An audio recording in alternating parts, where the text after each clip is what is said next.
Anthony Gordon does no gym work at all. So Newcastle United player Anthony Gordon apparently does no gym work at all.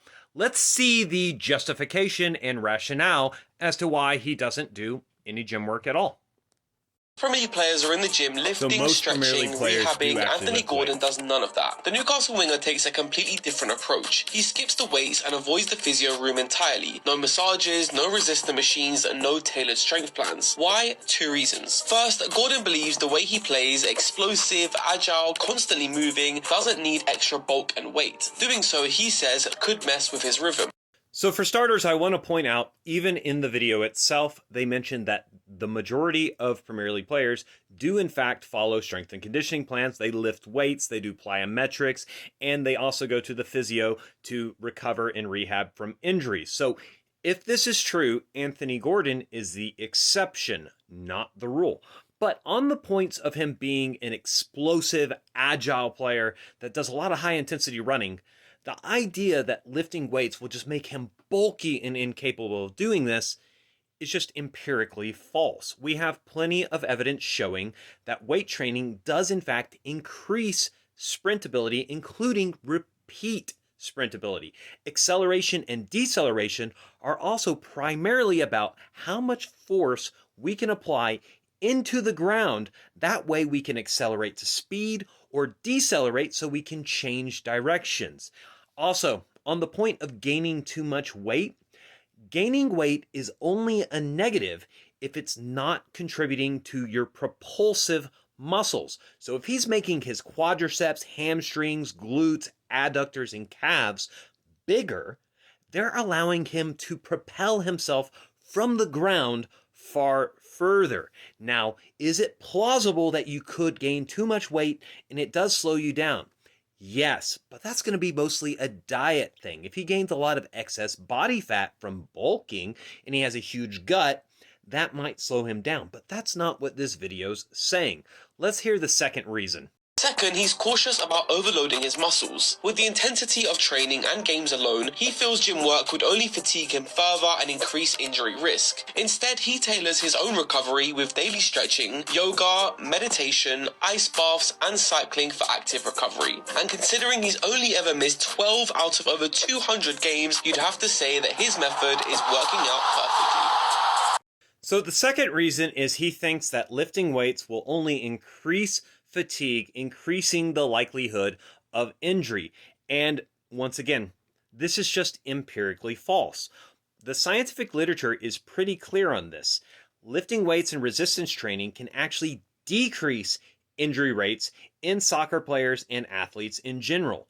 If you are stronger through lifting weights, it makes your muscles stronger, it makes your connective tissues and your bones also stronger, making it less likely that they will be injured when you're playing in a game.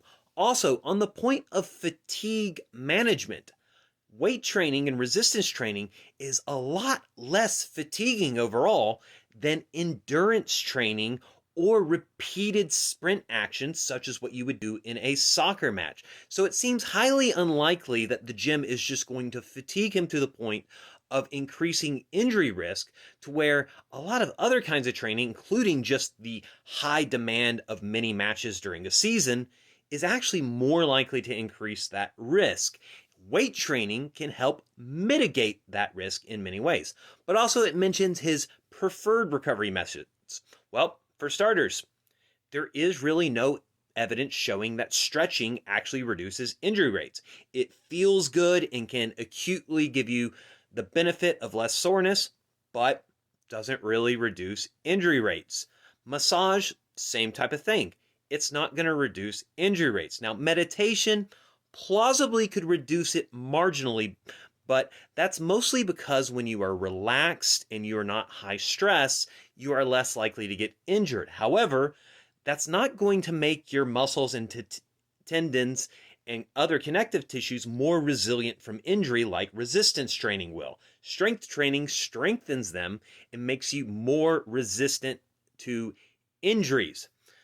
Ice baths. Once again, ice baths can reduce soreness. However, they can also impede the actual recovery process because some of the inflammation that happens after hard training, workout, or matches is part of the body's natural recovery process. So, taking an ice bath, while it will reduce soreness, is not actually helping you recover, nor is it preventing injuries. Now, I do agree with the active cardio for recovery. Very, very light, low intensity cardio. It improves blood circulation, which does help with recovery. However, that's only one thing.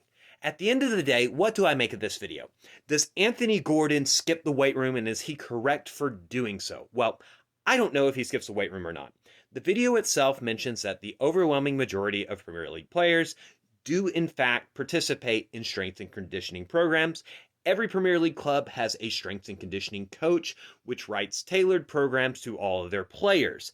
So if Anthony Gordon does skip this, he is an incredibly rare outlier. However, this video provides zero evidence that he actually does skip it. They just assert that he does. Occam's razor suggests that the most simple explanation is often correct. It's very possible that this video is just lying about what Anthony Gordon does.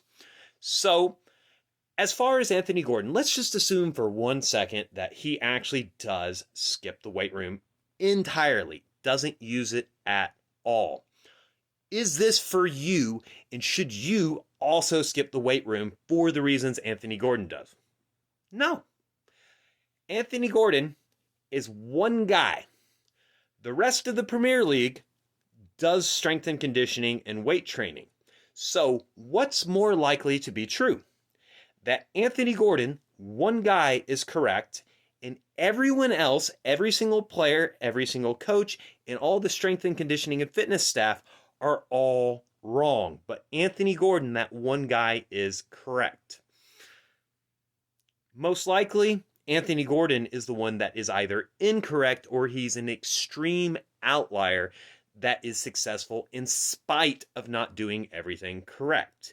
You are more likely to be like the rest of players, to where strength and conditioning will improve your athletic performance and reduce injury rates for you on the pitch. It's also worth mentioning that even if Anthony Gordon is very, very successful in spite of not lifting weights at all, it's very likely he would be just that little bit more successful and a little bit more resilient against injury if he did weight training. So guys, don't listen to misinformation like this. It's not good. You should be doing strength training if you want to maximize soccer performance and minimize injury risk.